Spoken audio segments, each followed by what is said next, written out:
मधुबन के बाबा मुरली वाले, आपका क्या कहना, आपका क्या कहना। ओम शांति। आज शुक्रवार 13 अक्टूबर 2023 के ईश्वरीय महावाक्य। आज की साकार मुरली में बाप दादा बोले, मीठे बच्चे धीरज रखो, अब तुम्हारे दुख के दिन पूरे हुए, सुख के दिन आ रहे हैं। निश्चय बुद्धि बच्चों की अवस्था धैर्यवत रहती है। बाबा क्या बोले बच्चों से? बाबा बोले, धीरज रखो, अब तुम्हारे दुख के दिन पूरे हुए, सुख के दिन आ रहे हैं। निश्चय बुद्धि बच्चों की अवस्था धैर्यवत रहती है। प्रश्न, किसी भी हालत में मुरझाइश न आए, इसकी सहज विधि क्या है?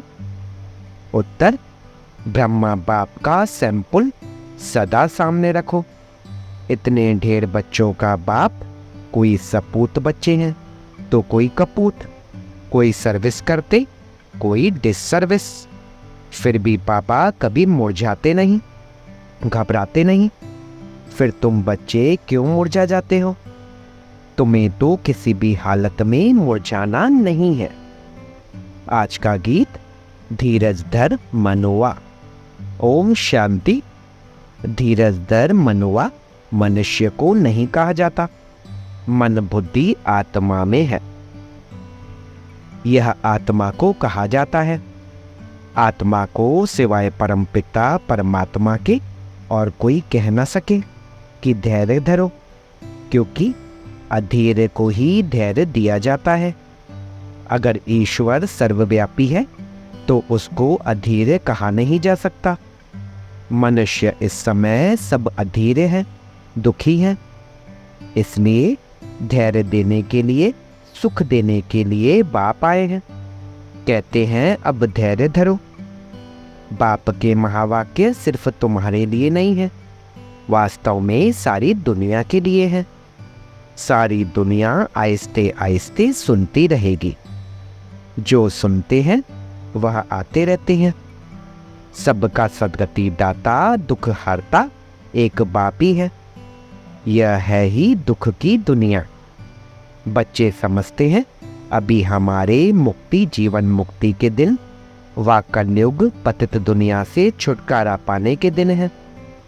तुम्हारी बुद्धि में यह है, सो भी नंबरवार पुरुषार्थ अनुसार। सबको यह धैर्य नहीं है कि अभी हम इस दुख की दुनिया से छुटकारा पाए, अपने सुखधाम जाएंगे। तुम बच्चों को भी स्थायी निश्चय रहना चाहिए। हमारे सुख के दिन अब आ रहे हैं, अगर श्रीमत पर चलते रहेंगे तो। इसमें आशीर्वाद व कृपा आदि की बात नहीं है। बाप बैठ पढ़ाते हैं, सहज स्वराज्य योग सिखलाते हैं। पढ़ाई को नॉलेज भी कहा जाता है। तुम बच्चों को श्रेष्ठ मत दे रहे हैं। पहले पहले तो अटल निश्चय चाहिए, फिर कभी वह नीचे ऊपर नहीं हो सकते। गाते हैं, परवाह थी पार ब्रह्म में रहने वाले की, वह पा लिया तो बाकी क्या चाहिए। यह तो निश्चय है, उस बाप से स्वर्ग का वर्षा मिलना है, तो धैर्य पहले ही स्थायी मिल जाता है। यह है अविनाशी धैर्य। सर्टेन है, हम श्रीमत पर श्रेष्ठ ते श्रेष्ठ श्रेष्ठाचारी राज्य भाग्य स्थापन कर रहे हैं, बिगर कोई लड़ाई झगड़े के। तो फिर मुरझाने की क्या दरकार? भले घर में 10-12 बच्चे हों, बाबा को तो देखो, हजारों लाखों बच्चे हैं। कई बच्चे हंगामा भी मचाते हैं। कोई सपूत बच्चे हैं, कोई कपूत बच्चे हैं। कोई सर्विस करते हैं, कोई तो डिससर्विस भी करते हैं। फिर बाबा कभी घबराता है क्या? तो बच्चों को भी घबराना नहीं चाहिए। गृहस्थ व्यवहार में भी रहना है। एक तरफ है हठ योग कर्म संन्यास, तुम्हारा है बेहद का संन्यास। यह है राजयोग। तुम्हें ग्रस्त व्यवहार में रहते बाप से वर्षा पाना है, बहुत सहज है। अभी तो अपने सुखधाम के झाड़ दिखाई पड़ रहे हैं, परोक्ष अपरोक्ष बुद्धि से जानते हैं। साक्षात्कार हो न हो, पुरुषार्थ करते हैं भविष्य स्वराजधानी के लिए। एम ऑब्जेक्ट सामने है ना, लक्ष्मी नारायण का चित्र देख रहे हो ना। ऐसे नहीं कि हमको साक्षात्कार हो तो माने, यह तो बुद्धि से समझने की बातें हैं। इन आंखों से चित्र देख रहे हो ना, इन आंखों से फिर भी यही देखेंगे, राजयोग है ना। बुद्धि भी कहती है बरोबर चित्र रखे हैं, फिर साक्षात्कार क्या कराएं। श्री कृष्ण सत्युग का मालिक है ना, शिव परम धाम में रहने वाला है। तुम लक्ष्मी नारायण बन सकते हो, यह है तुम्हारी एम ऑब्जेक्ट। तो आईने में देखो कि वह देवीय गुण हमारे में कहाँ तक आए हैं। बाप धैर्य तो बहुत अच्छा देते हैं। अब पढ़ना है, राजाई के लिए ज्ञान चाहिए, वह बाप दे रहे हैं। आईसीएस वालों को सबसे जास्ती नशा रहता है, हम बड़े से बड़ा ऑफिसर बनेंगे। यूं तो धंधे व्यवहार में भी करोड़पति बन जाते हैं। बाबा फिर तुमको यह धंधा सिखलाते हैं सट्टा मट्टा का। तुम बाप को कौड़ियाँ देते हो, उनके एवज में 21 जन्मों के लिए बाबा तुमको स्वर्ग का मालिक बनाते हैं। यह सौदागरी भी है तो पढ़ाई भी है। सिर्फ सौदागरी से काम नहीं, वर्ल्ड की हिस्ट्री ज्योग्राफी का भी नॉलेज चाहिए ना। स्वदर्शन चक्रधारी भी बनना है, जितना पढ़ेंगे उतना उच्च पद पाएंगे। स्वर्ग का मालिक तो प्रजा नौकर चाकर भी होगी। अभी भी सब कहते हैं ना भारत हमारा देश है, परंतु राजा और प्रजा में तो बहुत फर्क है। बाप कहते हैं जितना हो सके ऊंचते ऊंच पद पाओ, माता पिता समान पुरुषार्थ करो। समझा जाता है सब तो गद्दी पर नहीं बैठेंगे, फिर भी रेस करानी पड़ती है। नंबरवार पुरुषार्थ अनुसार ही राजा ही पाएंगे। जिनका जो पुरुषार्थ कल्प पहले वाला है वह साक्षी होकर के देखते हैं। फिर किसी का पुरुषार्थ ठंडा देखते हैं तो तीव्र बनाया जाता है। तुम्हारा तो पुरुषार्थ बहुत ठंडा दिखाई पड़ता है, तुम्हारा ममत्व लगा हुआ है। ट्रस्टी बनाया फिर ममत्व क्यों? तुम श्रीमत पर चलो। पूछते हैं बाबा मकान बनाओ? हाँ, क्यों नहीं बनाओ, भले आराम से बैठो, बाकी थोड़े रोज। यह चीची दुनिया है, भले आराम करो, बच्चों आदि की शादी कराओ। बाप कोई पैसे नहीं लेते हैं, वह तो दाता है। शिव बाबा ने इस समय बच्चों के रहने लिए यह मकान बनाया है, अपने रहने लिए तो यह शरीर निमित्त बनाया है। जीवात्माओं को तो जरूर रहने के लिए मकान चाहिए, तो तुम बच्चों के लिए बना रहे हैं। बाबा भी इस मकान में बैठे हैं ना। यह तुम जानते हो, हमारा वह है आत्माओं का बाप और यह है शरीर का बाप। तुमको एडॉप्ट किया है, तुम हमारे बच्चे हो। मम्मा बाबा कहते हो ना, इसको गोद लेना कहा जाता है। प्रजापिता ब्रह्मा को इतने बच्चे हैं तो जरूर गोद के ही बच्चे होंगे। तुम बच्चों को एडॉप्ट करते हैं। सरस्वती भी बेटी है ना। यह है बड़ी गोहा बातें समझने की। गीता भागवत आदि तो तुम भी पढ़े हो, यह बाबा भी पढ़ा है, परंतु अब तो श्रीमत मिलती है ड्रामा अनुसार। जो कुछ कहा सो ड्रामा अनुसार, उसमें जरूर कल्याण ही होगा। नुकसान होता है उसमें भी कल्याण ही है। हर बात में कल्याण है। शिव बाबा है ही कल्याणकारी, उनकी मत अच्छी है। अगर उस पर कोई शंका रही तो श्रीमत पर न चल अपनी मत पर चलते हैं, इससे धोखा खाएंगे। फिर शिव बाबा क्या करे? कदम कदम पर राय पूछना है। सुप्रीम पंडा तो बैठा है ना। बहुत बच्चे यह बात भूल जाते हैं क्योंकि योग में नहीं रहते हैं। योग अथवा याद को ही यात्रा कहा जाता है। याद नहीं करते तो समझे हम रेस्ट ले रहे हैं। यात्रा पर जाकर कोई रेस्ट लेते हैं। तुम भी अगर रेस्ट लेते हो, याद नहीं करते हो, तो विकर्म भी विनाश नहीं होंगे और आगे भी नहीं बढ़ेंगे। याद नहीं करते तो नजदीक नहीं जाते। आत्मा थक जाती है, बाप को भूल जाती है। बाप कहते हैं तुम यात्रा पर चल रहे हो, रात को तो तुम रेस्ट लेते ही हो। ऐसे नहीं कि रात को तुम नींद में हो तो यात्रा पर हो। नहीं, वह रेस्ट है। जब जागते हो तब यात्रा पर हो। नींद में कोई विकर्म विनाश नहीं होंगे। बाकी हाँ, दूसरे कोई विकर्म होते नहीं हैं। तो बाप सभी बातें समझाते हैं, परंतु कोई अमल में भी जब लाए, ढेर पॉइंट बतलाते रहते हैं। बैरिस्ट्री की पॉइंट तब बुद्धि में आती है जब वह बैरिस्ट्री पढ़ते हैं। डॉक्टरी व इंजीनियरिंग पढ़ते हैं, फिर वह डॉक्टर अथवा इंजीनियर आदि बनते हैं।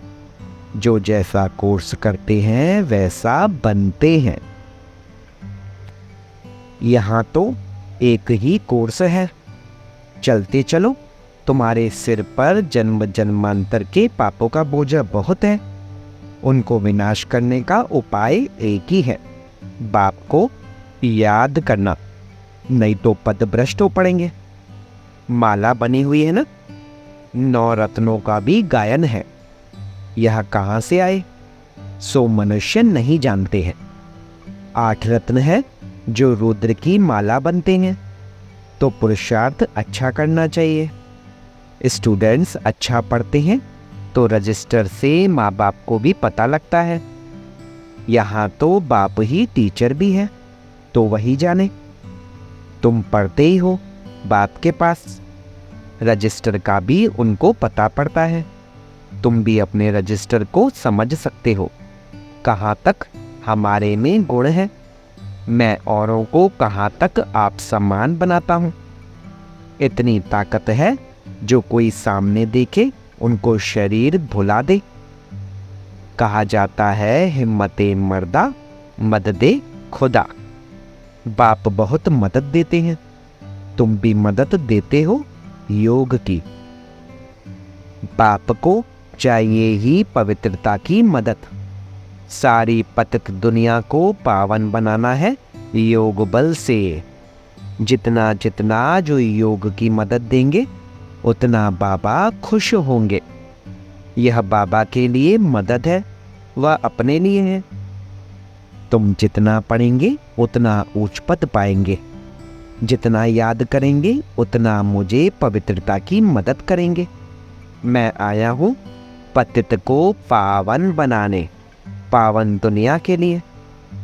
पतित और पावन यहाँ बनते हैं, वह तो है ही निराकारी दुनिया।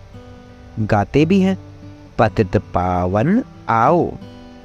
समझते नहीं कि पावन दुनिया किसको कहा जाता है। सीता को रावण की जेल से दुख से छुड़ाया तो फिर सुख चाहिए। औरों को शांति बहुत मिलती है, सुख थोड़ा मिलता है। तुमको सुख भी बहुत मिलता है तो दुख भी बहुत मिलता है। पिछाड़ी में जो आत्माएं आती हैं, थोड़ा पाठ बजाए वापस चली जाती हैं। 1-2 जन्म भी लेते हैं। थोड़ा समय आया, यह गया। तुम्हारे तो 84 जन्मों की बात है, उनकी 1-2 जन्म की बात है। तुम 84 जन्मों को जानते हो। चक्र को जानने से चक्रवर्ती राजा बनते हो, वह थोड़े बन सकेंगे। उनके लिए यह ज्ञान नहीं है। यह ज्ञान तुम्हारे लिए है, जिन्होंने कल्प पहले भी ज्ञान लिया है। अब तुमको पुरुषार्थ करना है। पुरुषार्थ का समय अभी है। और तुम्हारे लिए ही पुरुषार्थ की बात है। देवी देवता धर्म बहुत सुख देने वाला है, इतना सुख और कोई दे ना सके। यह अनादि ड्रामा बना हुआ है। सभी को तो हीरो हीरोइन का पार्ट नहीं मिल सकता। किस्म किस्म के मनुष्य हैं, उनमें भी अच्छे बुरे अनेक प्रकार के हैं। श्रेष्ठ ते श्रेष्ठ देवी देवता हैं। श्रेष्ठ उन्हों को ही कहा जाता है।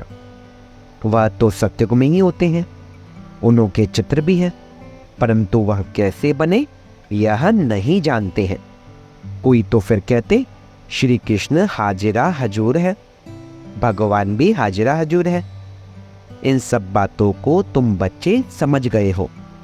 यह एम ऑब्जेक्ट बहुत अच्छी है समझाने के लिए। सबको निमंत्रण जरूर देना है। अखबार से सबको निमंत्रण मिल रहा है। अभी बाकी टाइम बहुत थोड़ा है। अभी तक बच्चे यात्रा करते करते थक जाते हैं तो बैठ जाते हैं। माया के तूफान सहन नहीं कर सकते हैं। युद्ध के मैदान में माया तो जरूर पकड़ेगी, रुस्तम से रुस्तम होकर लड़ेगी। जोर से तूफान भी आएंगे। फिर कहते हैं जब से ज्ञान में आया हूँ तो विघ्न बहुत पड़े हैं, धंधे में भी घाटा हुआ है। बाबा कहते हैं ऐसे मत समझो, ज्ञान में आए हैं तब विघ्न पड़ते हैं। यह तो दुनिया में होता ही रहता है, इनसे डरना नहीं है। कभी चक्र की दशा, कभी राहु की, कभी किसकी दशा बैठती है, चलते चलते फा हो जाते हैं। राहु की दशा कड़ी होती है, माया खा जाती है तो काले का काला बन जाते हैं। माया थप्पड़ लगाए एकदम काला मुंह कर देती है। माया की भी जीत होगी। सिर्फ बच्चों की जीत हो फिर तो झट राजधानी स्थापन हो जाए। उस्ताद को भूल जाते हैं तो माया थप्पड़ मारती है। ऐसे रूहानी साजन को सजनी भूल जाती है। यह भी वंडर है ना। अच्छा, मीठे मीठे सिकेलदे बच्चों प्रति माता पिता बाप दादा का याद प्यार और गुड मॉर्निंग। रूहानी बाप की रूहानी बच्चों को नमस्ते। हम रूहानी बच्चों की रूहानी बाप दादा को सिकवा प्रेम से नमस्ते नमस्ते नमस्ते मेरे बाबा, मेरे प्यारे बाबा, शुक्रिया बाबा, शुक्रिया। धारणा के लिए मुख्य सार। पहला पॉइंट, योग बल से पतित दुनिया को पावन बनाने में बाप का मददगार बनना है। याद की यात्रा में रेस्ट नहीं लेनी है। ऐसी याद हो जो सामने वाला अपना शरीर भी भूल जाए। दूसरा, श्रीमत में कभी भी शंका उठाकर अपनी मनमत नहीं चलानी है। हर बात में राय लेते उसमें अपना कल्याण समझकर चलना है। वरदान, संयोग की शुभ भावना द्वारा रूहानी वायुमंडल बनाने वाले मास्टर दाता भव। जैसे प्रकृति अपने वायुमंडल के प्रभाव का अनुभव कराती है, कभी गर्मी कभी सर्दी, ऐसे आप प्रकृति जीत सदा सहयोगी सहजयोगी आत्माएं अपनी शुभ भावनाओं द्वारा रूहानी वायुमंडल बनाने में सहयोगी बनो। वह ऐसा है, वह ऐसा करता है, यह नहीं सोचो। कैसा भी वायुमंडल है, व्यक्ति है, मुझे सहयोग देना है। दाता के बच्चे सदा देते हैं, तो चाहे मनसा से सहयोगी बनो, चाहे वाचा से, चाहे संबंध संपर्क के द्वारा, लेकिन लक्ष्य हो सहयोगी जरूर बनना है। स्लोगन, इच्छा मात्रम अविद्या की स्थिति द्वारा सर्व की इच्छाओं को पूर्ण करना ही कामधेनु बनना है। इच्छा मात्रम अविद्या की स्थिति द्वारा सर्व की इच्छाओं को पूरा करना ही कामधेनु बनना है। ओम शांति।